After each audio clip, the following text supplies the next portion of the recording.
Let's start with where the governor of Borno State, Professor Babagana Zulum, reaffirmed his commitment to leveraging technology for development and revenue growth in the state.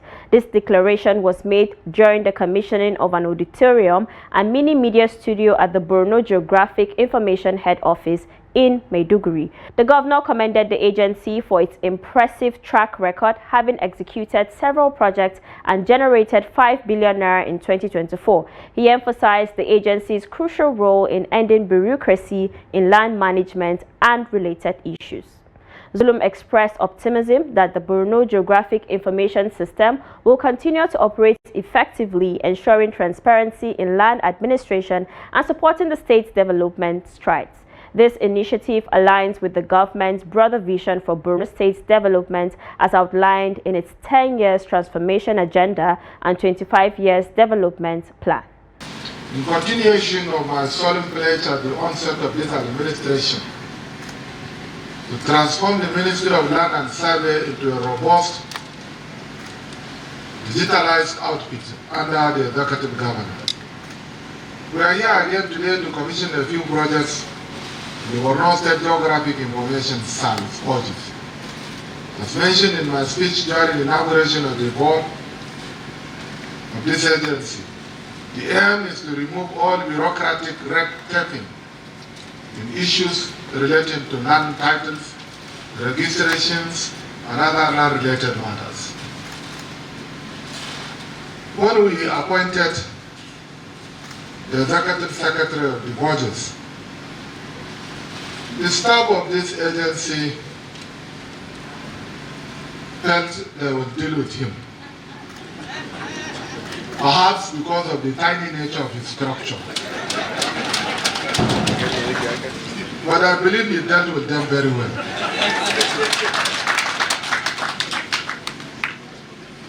What matters is not about the age of a particular person or about his structure, but what matters is about the integrity and capacity of the person to manage the organization well. And I believe he's doing well, and we commend him. I understand the projects we are here to commission are fruits of well-articulated designs of the board and management of this agency, which have been executed with meager funds available in the agency as cost of collection and administrative charges. This project forms part of the growth steps of this organization that was inaugurated some 5 years ago. All those structures that you have seen rehabilitated or constructed are done within a meager amount of money that was released to the agency as their collection fee, only 5%. I've never released, no money was released to the agency to construct all these structures that you have seen. Once again, for his prudency, I want to also commend the chairman, the executive secretary, and also the chairman and the members of his board for giving him the desired support. This will never be feasible without the support of the staff of the agency. I believe we have some special assistants that were recruited. They are giving him the support, and let me also use this opportunity to commend them. Indeed, the commissioning of these projects will help with the enhancement of how land management and administration is being handled using technology and geospatial services in the state. This administration has prioritized the use of technology in its activities, including e-land management, that has till date improved the revenue generation, easy processing of land title documents, and encouraging transparency of the staff. Looking at other sources of revenue to sustain our developmental projects is imperative for us as we face the global dwindling of the resources. I'm pretty sure that if well articulated and harnessed, land management and administration in fetch greater finances from a well-planned, designed society. This is in wide contrast to what was obtained in the past, where only about 1,700 certificates were signed from 1999 till you assumed the mantle of leadership. You had also approved over 2,000 consents requested from you for deeds of assignment, legal mortgages, and others as mandated by law. Borges has generated about 5 billion in the year under review while processing these applications and processes. To further implement its objectives, the agency needs to carefully and professionally engage all stakeholders involved in the beauty industry in its activities. To this end, the agency has executed several projects with its little resources to have careful engagements and advocacies with the relevant stakeholders. I will continuously name stakeholders till the end of my address because we are all stakeholders in the land administration. No matter what your capacity is, no matter who, no matter what is your life endeavor, you rely on land, and as such you are a critical stakeholder. Your Excellency, the following projects are scheduled to be commissioned this afternoon by your humble self. 1. The construction and furnishing of a 180-seater capacity auditorium, and then the construction and furnishing of a mini media studio. These initiatives are in line with your administration's community-driven project implementation. And on health, Governor Babagana Zulum has launched a free eye surgery treatment on Monday for 10,000 people with visual impairments.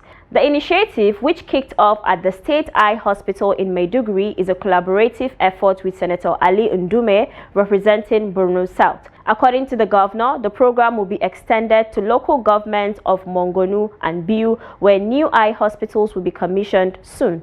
The patients were supported each with 50,000 naira for post-operative care. He emphasized gratitude to Senator Ndume and other stakeholders for their contributions, which aligns with his health agenda for the state. Because of what I have seen, I have now told them that we should not stop at the 1,000 only. We shall extend the numbers of people that will benefit from this scheme up to 10,000. Now they have screened 1,457, and then I told them that they should undertake the operation of the cataract here in this hospital for 4,000 patients, while we shall very soon commission the eye hospital in Biu. So those that are in southern Borno should not come here, because government will also do similar support to 3,000 patients in southern Borno, and then eye hospital Mongono will also be soon commissioned. So after the commissioning, another 3,000 patients in Mongono will be sponsored by the government of Borno State, bringing the total number of those that Borno State government will sponsor to about 10,000. Furthermore, when I've seen them, it's very disheartening to know that these people don't have the capacity to seek for medical attention. Otherwise, the entire exercise per head will not cost more than 100,000 naira. But you can see the compares that some are saying that for the last 2 years, she has not been seen. And because of this, and because of my magnanimity, I decided to give 500,000 naira to each of the patients that have undergone the cataract operation. So the 10,000 people will be supported by the government of Borno State. And in addition to the support, we shall give them 50,000 naira each so that they'll go back home and then enhance their means of livelihood. So thank you very much, and may God bless you. I also want to express my sincere appreciation to the members of the Ministry of Health, the Commissioner for Health, the Chief Medical Director of the hospital, and most importantly, the management of this hospital, the Chief Medical Director of this hospital, Dr. Palamata, and her staff. And above all, the expatriates, the non-governmental organizations that came a long way from Kano and other areas. Those some are even outside Nigeria to come and support them. At the bottom of my heart, on behalf of the government and people of Borno State, I want to express my sincere appreciation. As you rightly said, Majority of the people that came for the cataract surgery now are the poor, and I'm from the poor. So if you are going somewhere or you find yourself somewhere in a privileged position, it behoves on you, it's like compulsion to remember where you're coming from. So whenever I have opportunity, I do that. Unfortunately for me, the history of this surgery dates back to 2007, when I accidentally ran into a philanthropist in Saudi Arabia that are doing what they call safe site. And I had them, they were doing it in Northwest, sponsored by one late AVM Mukhtar from Kano and one engineer surgeon who was a PTF doing it in Katsina. So I said I want to do it in Borno. So we started the first one in 2007. And then we have been doing that annually. We did 3 times. Then unfortunately we were confronted with this insurgency problem. So that stopped it. And so we are waiting for the time to be convenient to continue. And this is the first time we are resuming since 2011 or so, after the insurgency gets intense. So this is a very unique program in the sense that it doesn't only help the poor or the cataract patients, but the cataract system that they are doing is different. You know, when they open they remove the cataract and put a lens. The lens is inside. So now what the governor did is that after the 24 hours, when they put the plastic or watery, or what do you call it, lens, then you open the eye, and as today, then that's it. You don't need glasses. The glass they gave them is to protect the eye from sun ray for the first 1 or 2 weeks. After that, they can drop the glass, and that's all. So that cataract issue is history, and they do it. In those days, it was cheap, but now it's expensive in the sense that there are different type of cataract surgery. There is the one that you do, and after the surgery, you are given a lens, one thick lens, and you have to be using it to see. But this one now, after that procedure that His Excellency did, then the patient will not need glasses again. That's it. So, and it gladdens one's heart to make somebody that doesn't have sight to have to see again. And the governor was very magnanimous in supporting. This is the first time actually that the government came out frontally to support the program. So we were targeting, I sponsored, I paid for the education, and the philanthropists in Saudi Arabia and the expatriates and diaspora from Nigeria, that is led by Professor Yusuf Chedi and Dr. Imam have gone, normally procure those lenses that you see they put inside from Saudi, sponsored by the philanthropists. So we are paying like, it's almost 10 or less than that % of the lens that will be used. The challenge we normally have is the number, but now that the government has come into it fully, and also that we have 3 centers, we are going to have 3 centers now according to His Excellency. The support that His Excellency gave to me was wonderful. As I said, this is the first time he took over the logistics and provided local staff. And when they were doing the screening, he directed the CMD to do screening in 4 centers. 4 centers were screened.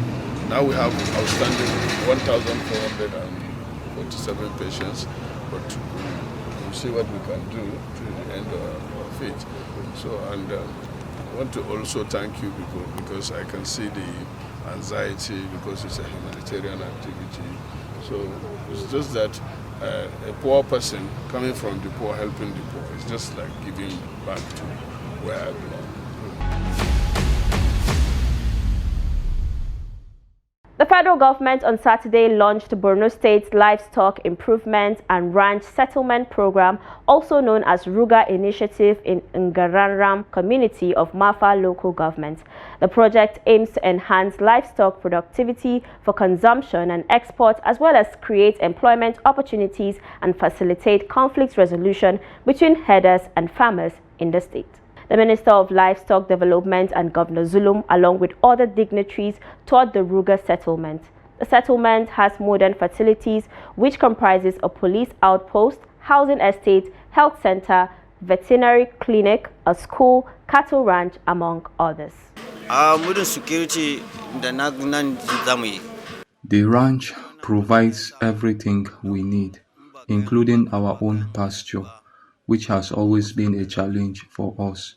We are grateful for this project. Stakeholders in their remarks lauded the initiative but persist on transformative reforms in the livestock sector to address farmers-herders clashes and infrastructure deficits to enhance productivity, reduce poverty, wealth generation, and bolster local and international trade. I must say that today I have witnessed something I have never seen in our country. We have seen today the vision of a leader, the passion and the commitment to what clearly will help drive economic growth, uplift the lives and livelihoods of our people, and provide employment for our citizens. This is what any good leader ought to do. But in our country, I regret to say, we are short of good leaders. So when we see these kinds of efforts, we have to commend them, and we have to support them, and we have to ensure that not only do they mature, but that they are also very sustainable. I have no doubt from what I have seen, from what I have heard from His Excellency the Governor, and what we expect from the stakeholders in Borno State, that this is just the beginning of the turnaround in terms of empowering our people, in terms of reviving opportunities for economic development, and in terms of actually providing what Nigerians are craving for, which is the so-called dividend of democracy. Having said this, by way of introduction to the topic I am asked to speak, I noticed on the program that while I'm to deliver the keynote address, I've been given 5 minutes to do so.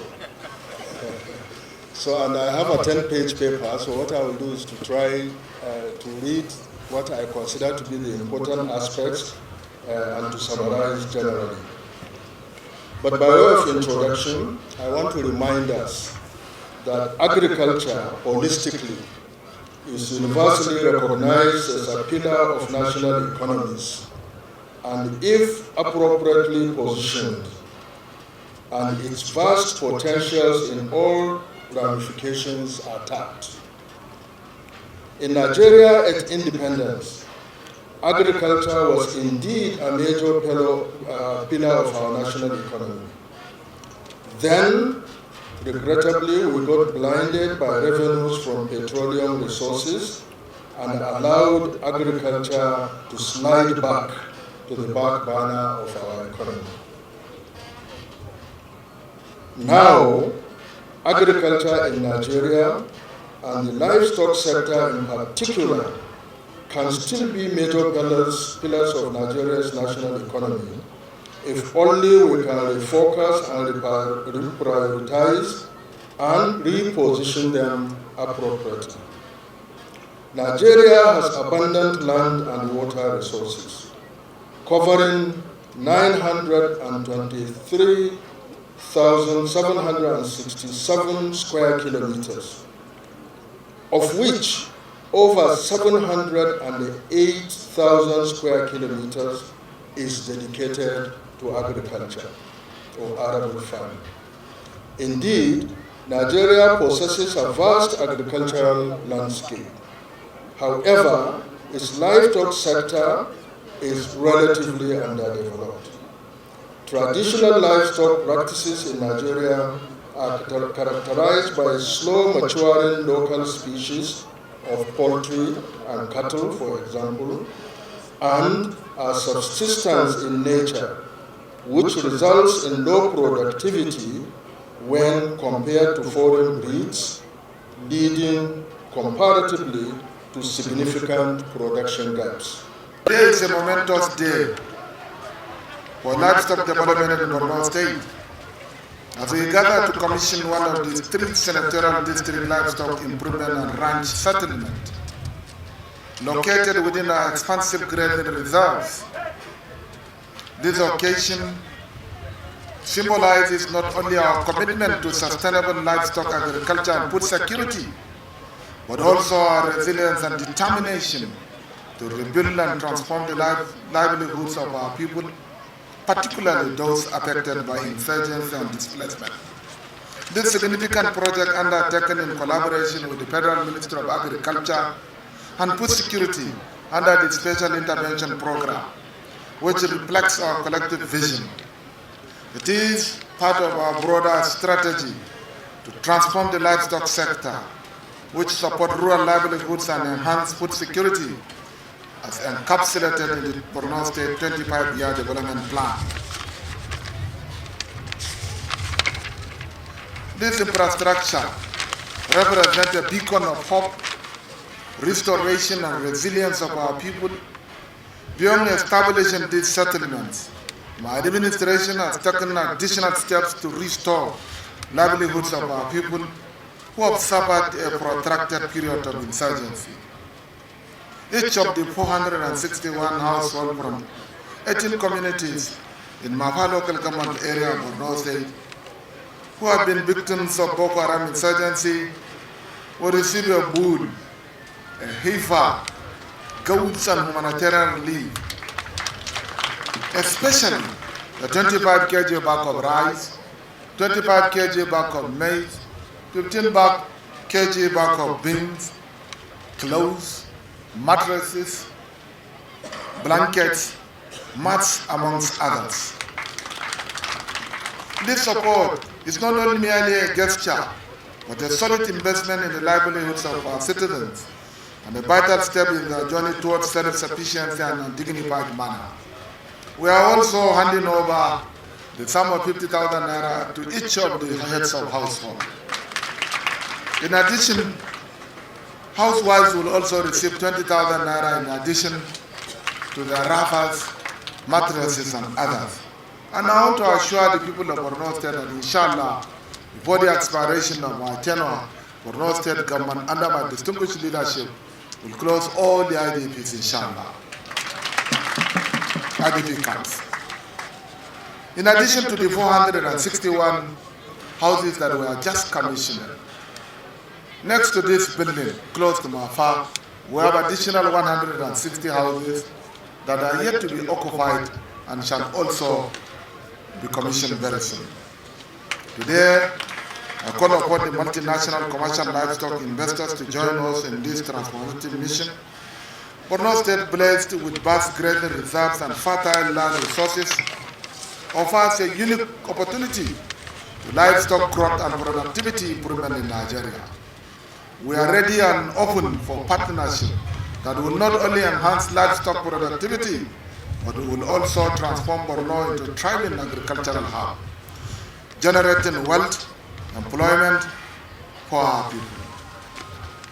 Let me, in conclusion, I extend my heartfelt gratitude to His Excellency President Bola Tinubu GCFR, Commander-in-Chief of the Armed Forces of the Federal Republic of Nigeria, for his visionary leadership in establishing the Federal Ministry of Livestock Development. Through the recommendation of the Presidential Livestock Reform Implementation Committee, co-chaired by Professor Atahir Jaga.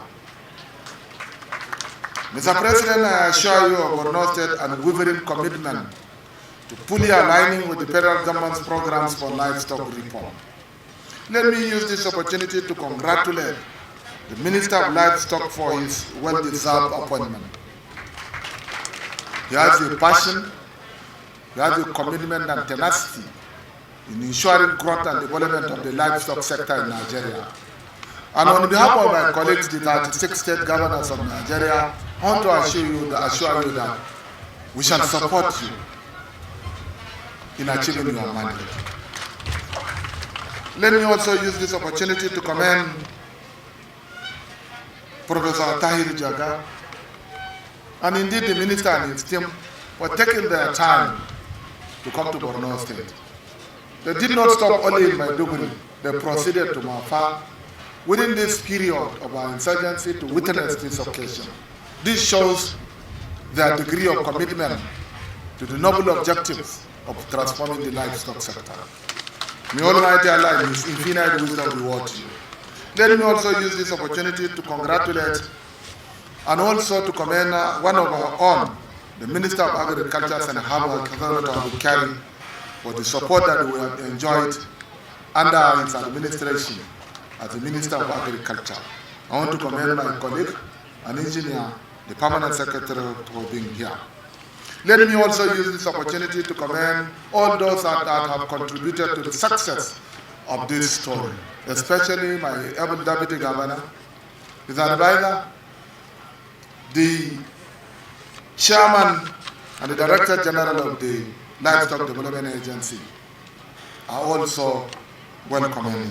Let me also use this opportunity to commend the MCRP team that are here, commend the team of the Ministry of Agriculture, State Ministry of Agriculture, and that of RRR for providing the enabling support and commitment to drive this process.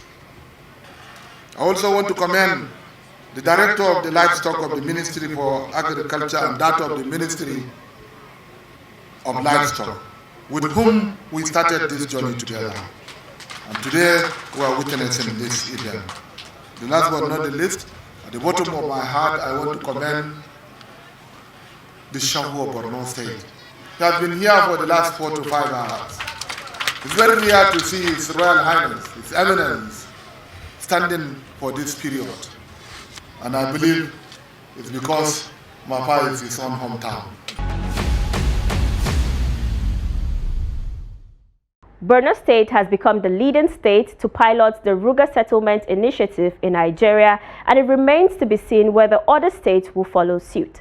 And that wraps it for Rising Borno. See you again next week for another interesting episode. I am Dorcas Yakubzala. Goodbye.